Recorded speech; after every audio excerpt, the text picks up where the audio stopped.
Good afternoon, everyone, and welcome to our second annual Juneteenth celebration here at Durant Park. This is the oldest park in Pittsfield and actually has one of the oldest trees in Berkshire County.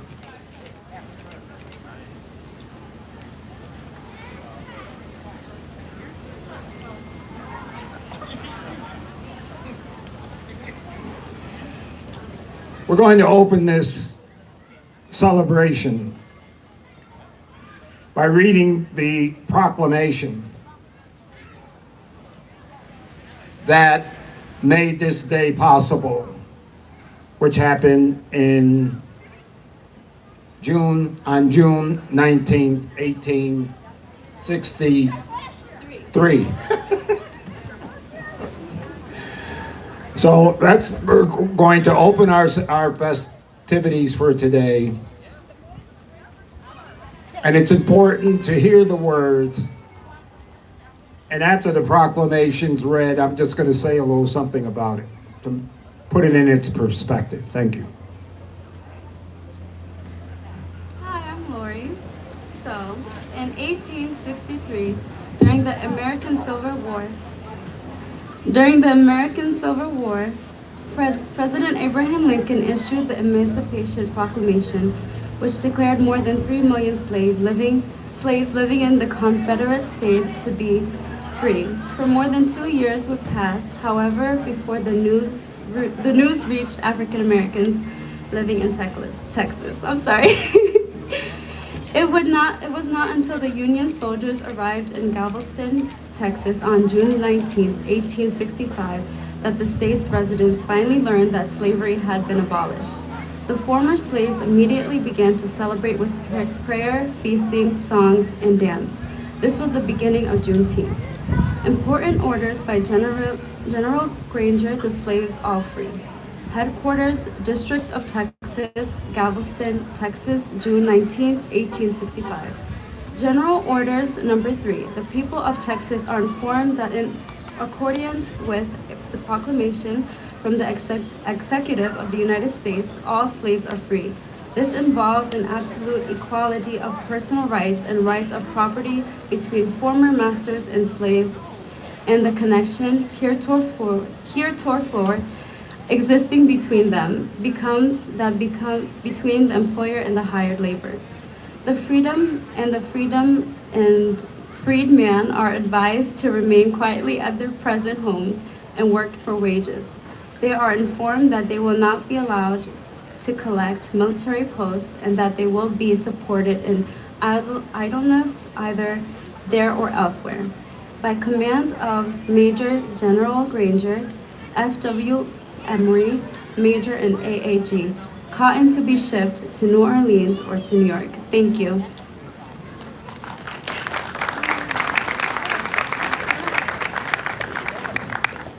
Now what you heard is when they were freed, they were encouraged to stay on the plantation. And why was that? Because the crops had to be harvested. And these farmers would have lost, these plantation owners would have lost thousands and thousands of dollars had the slaves just left. And they made sure that they couldn't leave because they made sure there was no way they were going to receive any kind of public assistance. So they had no choice but to work. And we know the wages were not comparable to the work that they had to do. The other sad thing about this proclamation was many of the enslaved people, hearing of their freedom, really started celebrating that freedom. And unfortunately, they met with their death because many of them were hung for celebrating and partying for their freedom. Look at today. This is why history is so important.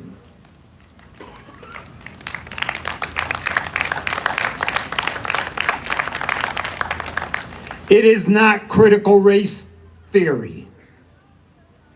It is critical race history. This is no theory. This is facts. The theory is in the books that our children are using today. They're in the books that you used when you were in school. That was all theory and fairy tales. We've got to change. We've got to have the courage to fight, to teach our children the real history.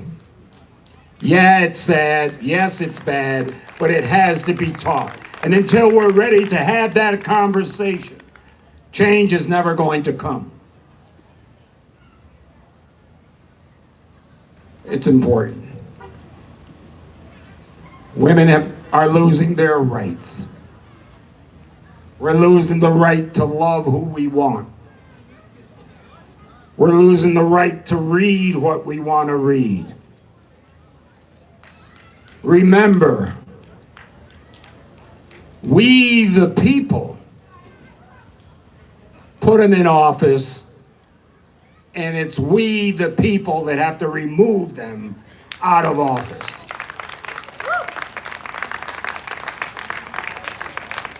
And that's why it's so important for everyone to use the one freedom you have, and that's the freedom and the right to vote.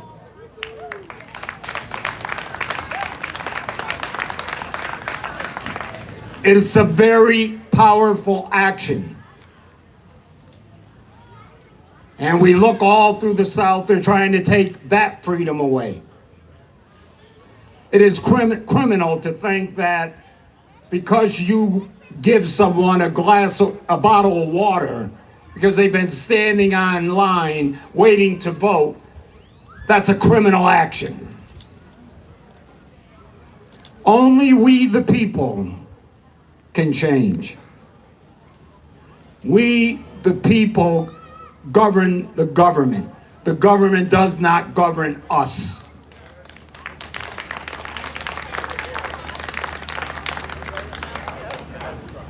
Let's make a change.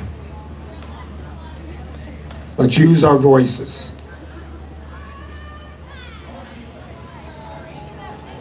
To say nothing, to do nothing, will change nothing.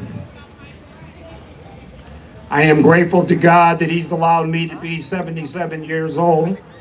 I will be 78 this month. And because of that, I don't have to have a filter.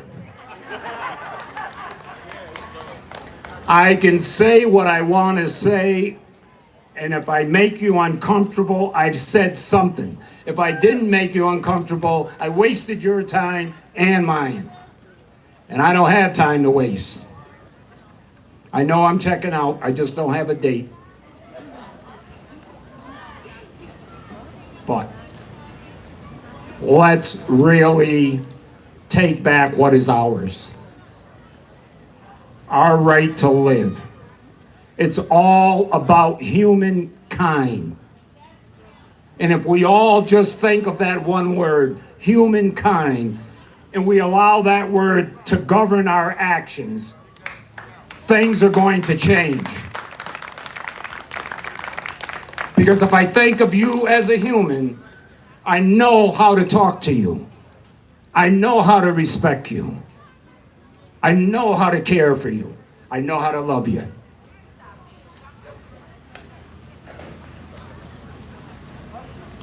When you wake up in the morning, you take that first look in the mirror.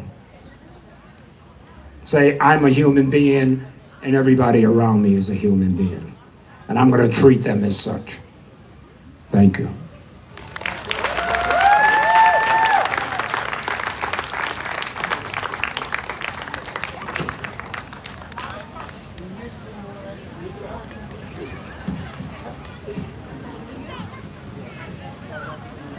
Today, we honor a very special lady, Queen Mother.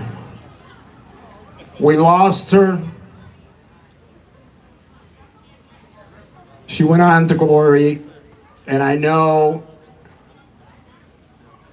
that when she reached her destination, God said, "Well done, my dear." This is a woman that dedicated her entire life to our youth, to education. It was said of her, there are teachers, but there are very few educators. And she truly was an educator. I had the privilege of growing up in a community that this woman was part of that village that we all talk about. It is individuals like Mrs. Kennedy that have me out here doing what I do daily and love to do it.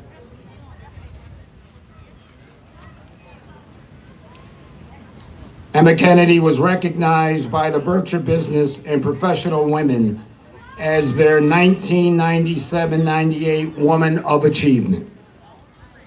Emma received this honor for her focus, her life's work on the education and well-being of children, the caring, delivering of service to the elderly, and the generous contribution of her expertise and time to civic and religious organizations,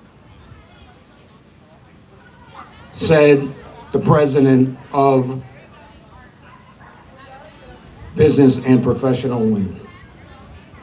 Emma truly was that village we speak of, raising and caring for all the children of Berkshire County community and beyond. Emma was the first person hired as a teacher's aide in Pittsfield Public Schools Head Start program in the 60s.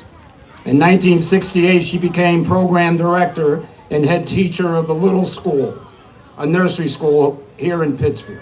And in 1973, she became a teacher at the Berkshire Center for Family and Children and held that position for 23 years.